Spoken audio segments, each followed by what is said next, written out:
Hello friends, welcome to my new vlog. आज शुरुआत करते हैं अपनी ब्लॉग की। यहाँ पर हमने शुरू कर दिया है जीएस से। जीएस में आज फर्स्ट क्वेश्चन था कि हमारे जो नई मतलब कि लोकसभा चुन के आई है उसमें सबसे उम्रदराज सांसद कौन है। तो वो टी आर बालू हैं जो कि तमिलनाडु से हैं और उनकी पार्टी जो है उससे वो हैं और उनकी जो एज है वो 82 ईयर्स ओल्ड की है।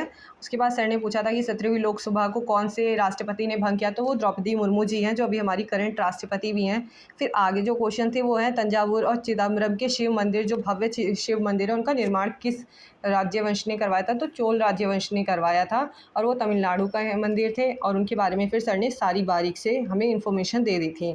उसके बाद यहाँ पे जो सर ने हैं और क्वेश्चंस कराए। अब हम अपने अंतिम पड़ाव पर है। तो सर ने मतलब कि बताया था आईएनएस त्रिपुट कहाँ लॉन्च हुआ है, तो ये गोवा में लॉन्च हुआ है। तीस्ता नदी के बारे में फिर बताया जो कि सिक्किम की जीवन रेखा है उसका उद्गम चोलामू झील जो कि सिक्किम में ही है उसी से होता है। उसके बाद सर ने बताया था जो जीएसटी नंबर होता है वो 15 उसके अंदर अंक होते हैं। उसके बाद हमारा क्लास सेकेंड यहाँ स्टार्ट हो गया था और यहाँ पे कई सारे अभी स्टेट के जो राज्यपाल है वो चेंज हो रहे हैं, तो सर ने उनके बारे में बताया।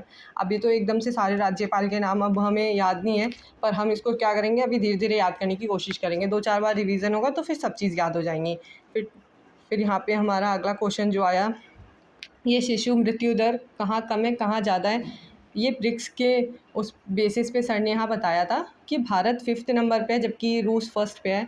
यहाँ सर ने स्पेशल एक ज़िले के बारे में बताया जो सोनभद्र ज़िला है, जो कि जिसकी सीमा 4 राज्यों से टच करती है, एमपी से, बिहार से, झारखंड से, छत्तीसगढ़ से।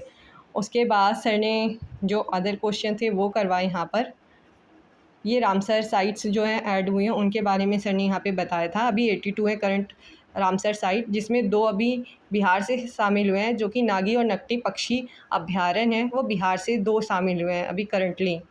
उसके बाद यहाँ पे सर ने जो बताया है, और यहाँ पर सर बता रहे थे कि जो हमारा शेरों वाला स्तंभ जो हमारा राष्ट्रीय चिन्ह भी है वो किस चीज़ को दर्शा मतलब कि किस चीज़ की स्मृति में अशोक ने बनवाया था।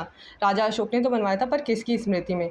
तो जैसा कि हमें पता है वो सारनाथ में है और सारनाथ में गौतम बुद्ध ने अपना प्रथम उपदेश भी दिया था, तो उसी की स्मृति में वो बनवाया था। अब यहाँ मेरा जीएस का काम कंप्लीट हो गया। अब हम रीजनिंग कर रहे हैं। रीजनिंग का फर्स्ट क्वेश्चन बहुत आसान था, वोवल से रिलेटेड था, तो बहुत मतलब जल्दी हो गया एकदम। सेकंड भी आसान था। थर्ड वाला करेंसी पे बेस्ड था तो इसलिए वो भी एकदम इजी था। और यहाँ फोर्थ वाला जो था थोड़ा सा मतलब डिफ़िकल्ट था, मतलब टाइम टेकिंग था पर डिफ़िकल्ट नहीं था, क्योंकि सारे के सारे नंबर्स को आपको ऐड करना, 4 से इंटू करके आ जाएगा आपका आंसर। फिर नेक्स्ट मतलब जितने भी क्वेश्चन थे वो मतलब कुछ ये वाला मेरे को आ नहीं रहा था, क्योंकि ये जो 3 में संबंध बनाने होते हैं ना, 3 संख्याओं में कैसा संबंध है इसके आधार पे कोई नहीं बताओ जो इस संबंधों को फॉलो करे, वो मुझसे जल्दी नहीं हो पाता, मतलब पता ही नहीं चल पाता कैसा रिलेशन बन रहा है इन तीनों के बीच में। फिर यहाँ मेरा लास्ट जो क्वेश्चन है वो चल रहे हैं। ये वाला मैंने इसमें 19 क्वेश्चन है, मैंने सोचा था बीच वाला सही होगा बट ये भी गलत हो गया। और ये 20 वाला तो बहुत आसान था क्योंकि ये ट्रिपलेट से क्वेश्चन हो जा रहा था कि इसकी एक साइड थी 20 और एक थी 21, तो इसका ट्रिपलेट 20-21 का 29 होता है, जो कि वहीं से मेरा सॉल्व हो गया था ये।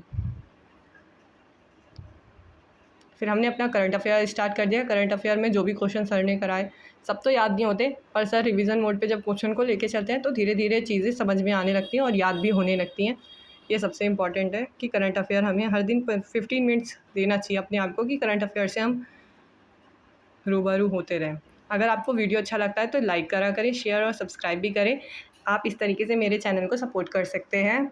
यहाँ पे हमने अपनी मैथ की पढ़ाई चालू कर दी है और मैथ में जो फर्स्ट क्वेश्चन था वो बहुत इजी था एंड सेकंड बेस्ड था उसी पे, तो फिर वो ऑफ कोर्स वो भी इजी था।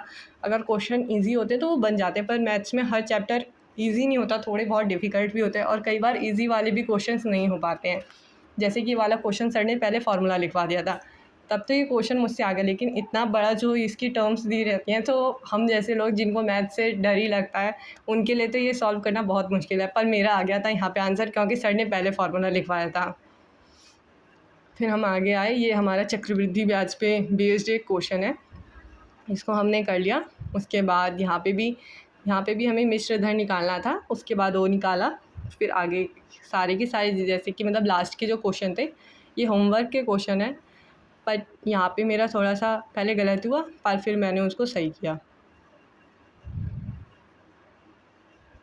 ये वाला लास्ट क्वेश्चन मुझे आ नहीं रहा था, बट सर ने होमवर्क में दिया था, सर ने इसका सॉल्यूशन भी नहीं बताया है। अब मैं इसको अपने भाई से सीखूँगी, क्योंकि मुझे किसी भी तरीके से आ नहीं रहा था। मैंने 3-4 बार इसकी कोशिश करी पर ये हुआ नहीं।